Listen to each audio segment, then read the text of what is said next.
এইবারের আইপিএল এর ফাইনাল তো 100% ভাই এমআই আর সিএসকে এর মধ্যেই হতে চলেছে। আগে হ্যাঁ, ঠিকই শুনছো ভাই, 100% ট্রফি এই দুটো দলের মধ্যে একটা দলের কাছেই যেতে চলেছে, একদম শিওর। এইবার তোমরা বলবে দাদা কি এমন দেখলে যে তুমি এত শিওর হয়ে বলে দিচ্ছ যে ট্রফি এই দুটো দলের মধ্যে একটা দলই পেতে চলেছে? ভাই আমি যা জিনিস দেখেছি না, তোমরাও দেখলে বলবে যে না, একদম ঠিক বলেছো, ট্রফি তো এরাই পেতে চলেছে।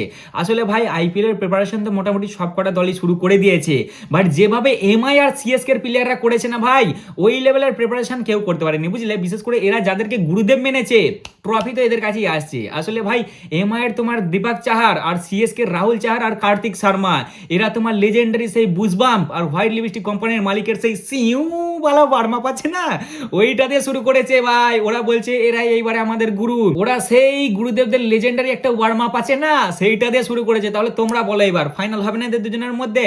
ওরা তো বলছে আমরা এদেরকে গুরুদেব মেনে শুরু করেছি, তাই এইবারের আইপিএল এ ইয়া তো উইন হ্যায় ইয়া তো লান হ্যায়।